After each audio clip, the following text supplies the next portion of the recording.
Okay. I'm gonna attempt... Yeah, let's continue with... with D. Knowing there are only so many places with a good enough view of the Manhattan Bridge, you decide to check the ones that aren't likely to be crowded at this time of night. It doesn't take long before you hit the jackpot, Jane's Carousel. As you're walking along the pier, you notice a lonely figure sitting on the bench, steel flask in hand, his legs up on the railing. Soon enough, you hear a familiar voice.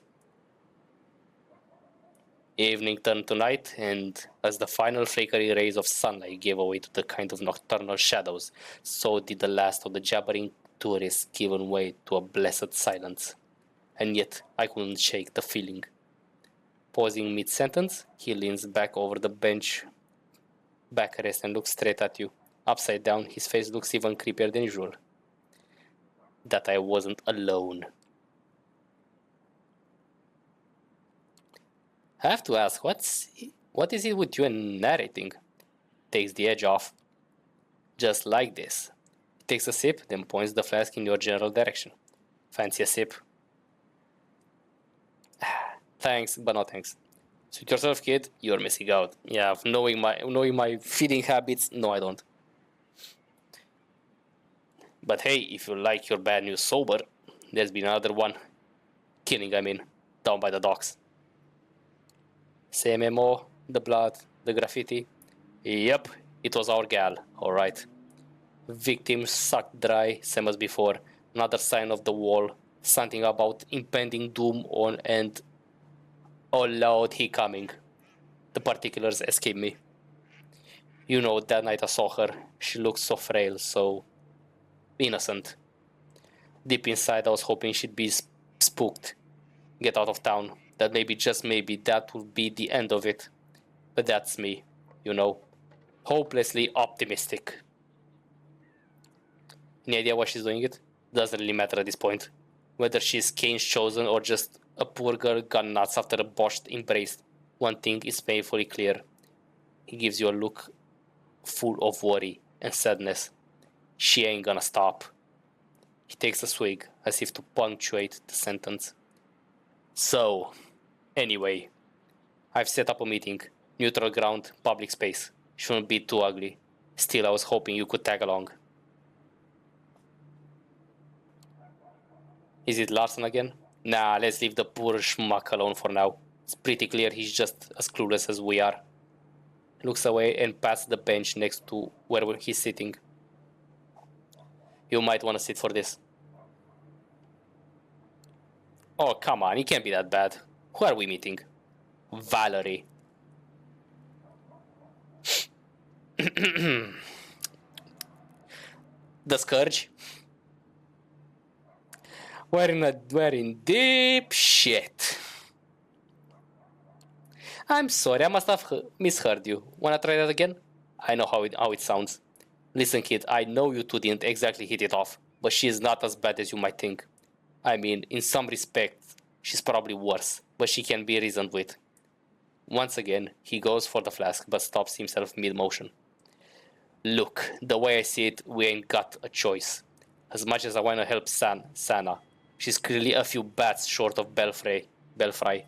More people are gonna die unless we do something about it. Alright, fine, I get it. Lesser of two evils. Lead the way then. I like your attitude, kid.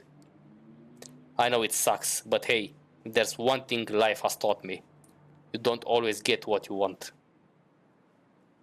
Noticeably proud of his words of wisdom, he tries to stop them off with one last swig. A single drop falls between his crooked teeth. He looks at the empty flask with the utmost contempt.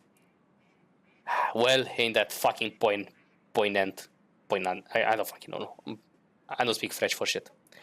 Muttering a curse under his breath, he makes a valiant effort to get up off the bench. As he staggers, struggling to remain upright, you offer your shoulder to lean on. He shoots you a smile that's as crooked as it is affectionate. Hey, kid.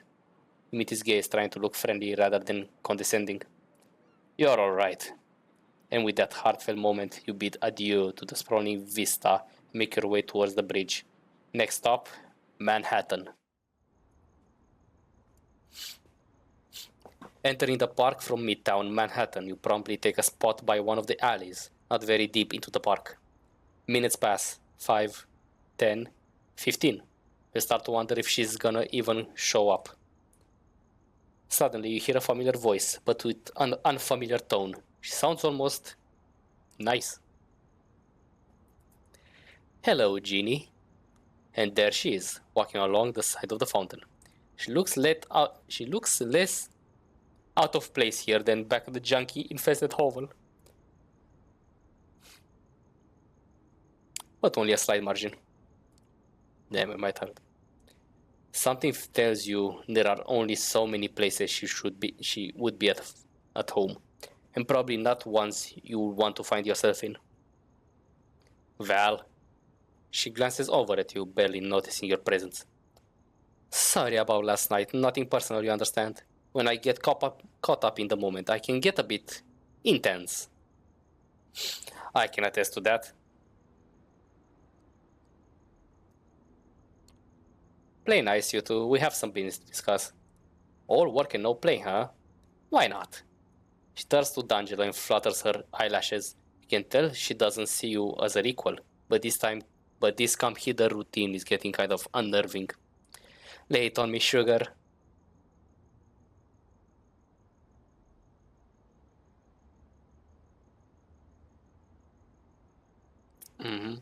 Ventrue style. You have a mutually beneficial proposition. Does that pop speak for you, Jeannie? Because I'm getting a weird sorcerer's apprentice vibe right now. Give the kid a break, Val. We're here about Sana, the team blood you're after. The girl's a threat. We need to find her. Figure we can do it faster if we work together. Uh-huh. Keep going, honey, because I have a feeling there's a catch coming. The catch is... Awkward silence. It's not often you see him at a loss of words.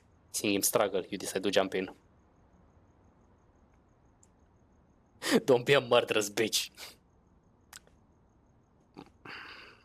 Dude, she's a scourge. Her job is to kill people.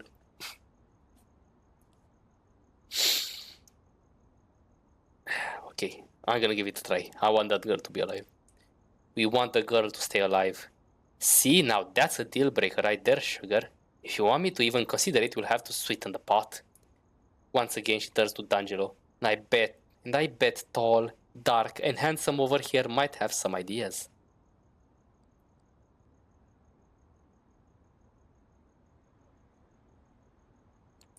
Just tell us what you want. Oh, you're no fun anymore. She wants a higher profile target. To show off to the prince what a good little scourge she is. That's all you care about nowadays, huh? Playing the game, climb the ranks. A smile creeps onto her lips. You can tell it's enforced. D'Angelo definitely knows how to get under her skin. That's my Jeannie. A big old brain and a heart to match.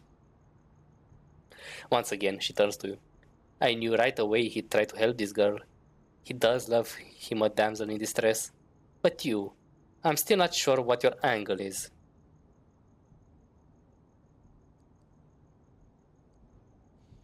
I don't know. Killing humans threatens the masquerade. Putting a stop to it is bound to turn a couple heads. So you're not a hopeless romantic like some of us here.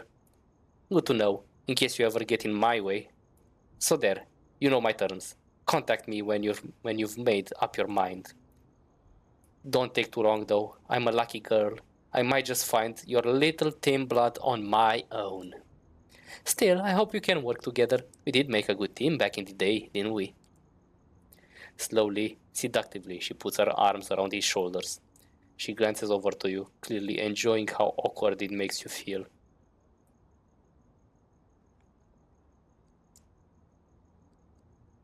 I'm gonna ask. You really do have a thing for the hidden, don't you? My things are none of your concern, sugar.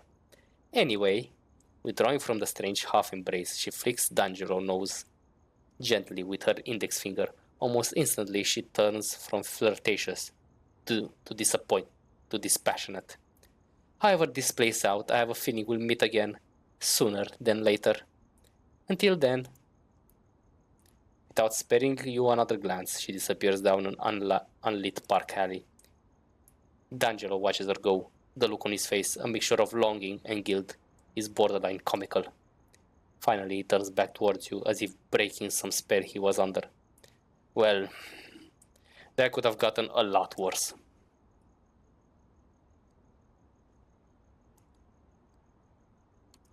Can you explain to me what just happened? She wants me to give her Larson. Wait, what does Larson have to do with any of this? He doesn't. Not directly, it's just that he might have some less than admirable chapters in his biography. Might have done some pretty egregious shit. And Valerie knows a certain handsome someone might have evidence of said shit, which would allow her to bring him down, and bring down a primogen. Even one as lame as Larson is a pretty big deal. He squints, rubbing the bridge of his nose. Fuck it, I'm heading back to the office. Need to put my feet up, get some blood flowing to the old noggin. You coming? You nod, why the hell not? And so you make your way towards Fifth Avenue. You've got a long way ahead of you and a lot of stuff to figure out. Although it's not your first visit, you still find it hard to navigate the dark, rust-ridden corners of the grain terminal. Luckily, this time you're with someone who could probably do this blindfolded, so you just follow his lead. As you're both climbing the rickety stairs leading to the mezzanine, you suddenly notice light coming from D'Angelo's office.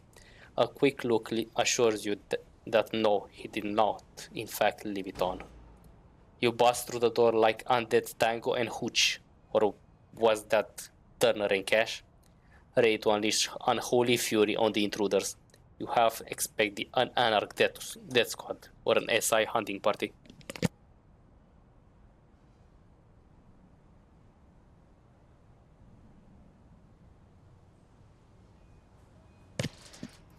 Instead, you get Larson, who nearly falls out of the chair when you two bust in. Larson, what the hell are you doing here? What does it look like I'm doing? I'm waiting for you two bozos to show up. Seemingly both intrigued and irritated by a surprise visit, D'Angelo walks over to a cabinet and pulls out a fresh cigar. And now that the clowns have arrived, does His Highness mind telling us what brings you to our merry circus tent? Her. He points at a tiny shadow cowering in the corner of the room. To your astonishment, it turns out to be a very familiar face. The blood. No, not again. Please. Where the hell did you find her? Outside my front door. She must have heard of me. Found out where I live. It's not uncommon knowledge among the Duskborn. She probably figured I could help, but honestly I have no idea what to do with her. I mean, I should turn her into the prince, but that's just another strike against my people. Then again, I can't just set her loose. Not after what she did. Fuck, D'Angelo, you can tell that I'm desperate if my first instinct was to come to you. No, Larson, I would attribute that decision to what's left of your common sense. He leans over to you. Hey kid, I think we should call it a night. Just give me some time to talk to the girl. Maybe I'll get through to her somehow. The sign. It's always there. Though I ain't holding my breath.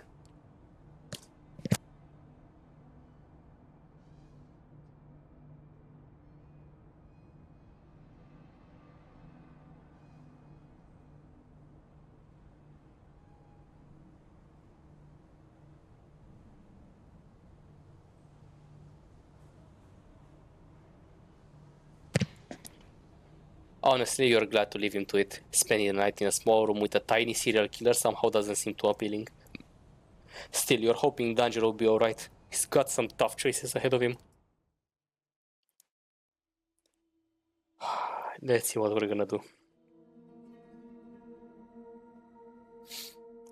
You arrive at the leech pit, finding it less rowdy than the last time. The bar is still packed, but the dance floor is empty tonight. Instead, the old, crackling speakers are playing music that would probably sound like noise, even on high-end hardware.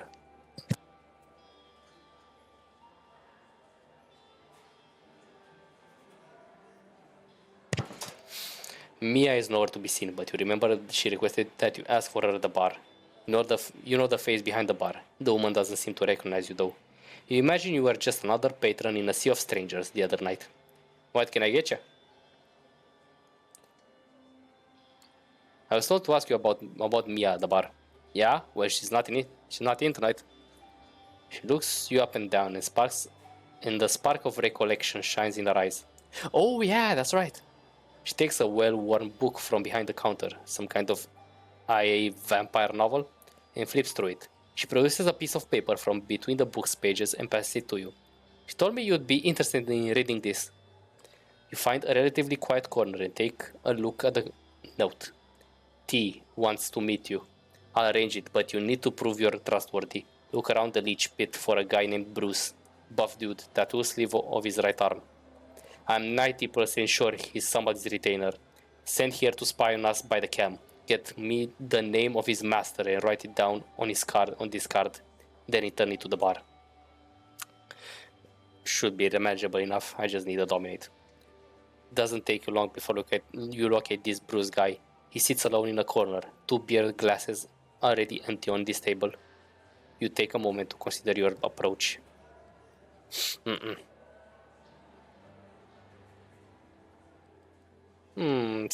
Okay.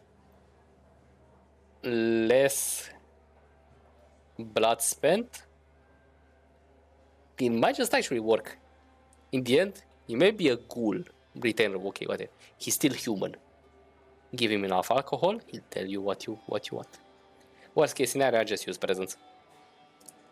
The man immediately notices you, but doesn't move from his spot. The other seats are empty. Hey, do I know you? You look familiar. Oh yeah, I think I saw you here before, right? I don't think so, it's my first night here. You sure? I'm pretty good with faces, you know. Whatever, forget it. Might be the beer talking. Anyway, anything I can help you with? Or are you just looking for somebody to chat with? Because I don't mind chatting, babe. What's your poison? What, other than my incurable addiction to fine women? I like drinks that say something about a man's style. A jackhammer will do just fine. A short while later, you return with a drink. The guy has been eyeing you the whole time. He picks up the glass and takes a big gulp. Oh yeah, that hits the spot. He takes a second drink to really loosen him up, and a third to make him somewhat more chatty. Doesn't really focus on himself, instead of seemingly very interested in you. Most of his questions are overly sexual. He doesn't quite ask you for your favorite position, but the intent is there. And no point does he let slip anything that would point to him being somebody's ghoul, though. In fact, you're beginning to suspect he's not nearly as drunk as he acts. Well, that was nice, but I gotta go. Thanks for the drinks. Hey, wait a minute, you haven't had anything to drink at all this time. Oh, wow, yeah, I see, you had me in trance. I barely thought about how thirsty I was. Yeah, I have the effect sometimes.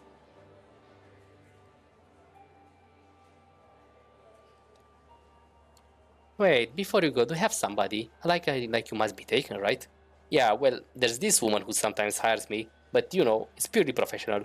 Even if she's pretty hot, I mean, nothing quite like you, honey.